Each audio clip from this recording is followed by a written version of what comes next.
Hello నమస్తే, నేను journalist YNR. Telugu Desam Bharatiya Janata party కలిసి పనిచేయబోతున్నాయి జనసేనతో కూడి. తెలుగుదేశం పార్టీ ఎన్డీఏలో భాగస్వామి అయింది 6 ఏళ్ల తర్వాత.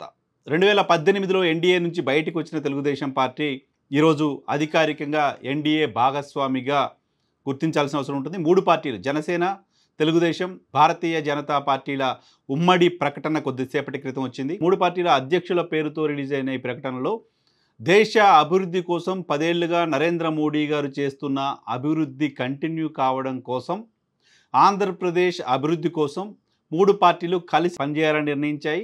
వచ్చే లోక్సభ, శాసనసభ ఎన్నికల్లో 3 పార్టీలు కలిసి పనిచేస్తాయనే విషయాన్ని ఈ పత్రికా ప్రకటనలో చెప్పారు. తెలుగుదేశం పార్టీ చాలా కాలంగా భారతీయ జనతా పార్టీతో పొత్తు కోసం ప్రయత్నం చేస్తోంది. తెలుగుదేశం పార్టీ 1996 నుంచి ఎన్డీఏలో భాగస్వామిగా ఉంది. ఆ తర్వాత 2004 ఎన్నికల వరకు కూడా కంటిన్యూ అయింది.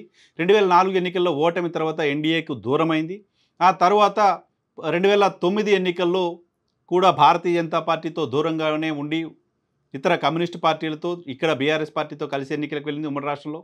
2014లో మళ్ళీ ఎన్డీఏలో చేరింది. నరేంద్ర మోడీ ప్రధానమంత్రి అభ్యర్థిగా ఉన్న నేపథ్యంలో భారతీయ జనతా పార్టీ, తెలుగుదేశం, జనసేన కలిసి 2014లో ఎన్నికలకి వెళ్ళాయి. అక్కడ సక్సెస్ సాధించే ఆంధ్రప్రదేశ్లో ప్రభుత్వాన్ని కూడా ఏర్పాటు చేశాయి. సో 2018లో ఆంధ్రప్రదేశ్కు ప్రత్యేక హోదా ఇవ్వలేదనే కారణంతో ఎన్డీఏ నుంచి బయటకు వచ్చింది తెలుగుదేశం పార్టీ. బయటకు వచ్చి ఎన్డీఏ పైన, ఎన్డీఏకు వ్యతిరేకంగా మాట్లాడుతూ వచ్చింది. తెలంగాణలో కాంగ్రెస్ పార్టీతో ఎన్నికల్లో పొత్తు పెట్టుకుంది. కాంగ్రెస్, తెలుగుదేశం పార్టీ కలిసి తెలంగాణలో అసెంబ్లీ ఎన్నికల్లో పనిచేశాయి.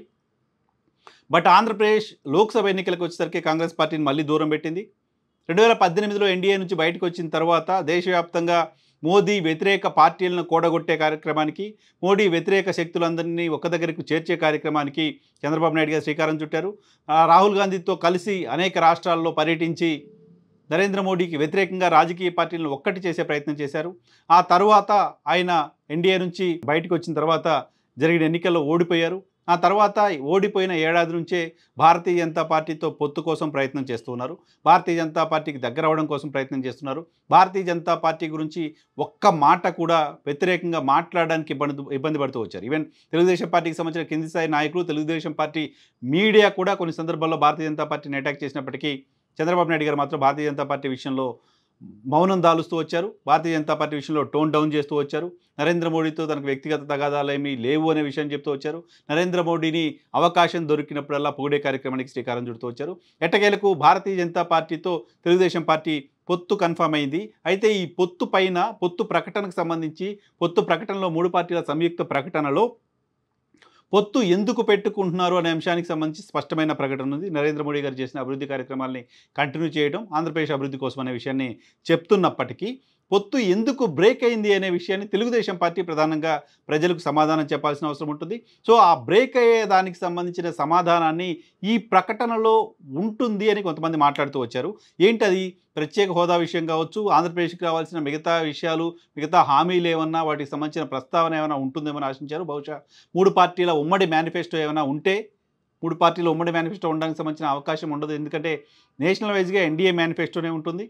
ఇక్కడ పార్టీల మేనిఫెస్టోలు ఉంటాయా, లేకపోతే 3 పార్టీలు కలిసి జనసేన, తెలుగుదేశం పార్టీ ఇప్పటికే ఒక మేనిఫెస్టో ఇవ్వాలనే ప్రయత్నాలు చేస్తూ వస్తున్న నేపథ్యంలో భారతీయ జనతా పార్టీ ఆ మేనిఫెస్టోకి యాక్సెప్ట్ చేస్తుందా, 3 పార్టీల మేనిఫెస్టో ఉంటుందా, ఏముంటుందో చూడాలి. ఇప్పుడు తెలుగుదేశం పార్టీ ఆంధ్రప్రదేశ్ ప్రజలకు భారతీయ జనతా పార్టీతో ఎందుకు కలవాల్సి వచ్చిందో చెప్పాల్సిన బాధ్యత ఆ పార్టీ పైన ఉంటుంది. సో చాలా సంవత్సరాలుగా, చాలా నెలలుగా ఉన్న అంబిగ్విటీకి తెరపడింది. తెలుగుదేశం పార్టీ, భారతీయ జనతా పార్టీ, జనసేన కలిసి 2024 ఎన్నికల్లో జగన్మోహన్ రెడ్డిని ఢీ కొట్టబోతున్నాయి. 2014 కాంబినేషన్ మళ్ళీ రిపీట్ అయింది. 2014లో జనసేన ఎన్నికల్లో పోటీ చేయలేదు, కేవలం మద్దతు ఇచ్చింది. ఇప్పుడు జనసేన కూడా ఎన్నికల్లో పోటీ చేస్తున్న నేపథ్యంలో 3 పార్టీల గుర్తులు వైఎస్ఆర్ కాంగ్రెస్ పార్టీ గుర్తుతో ఢీ కొట్టబోతున్నాయి.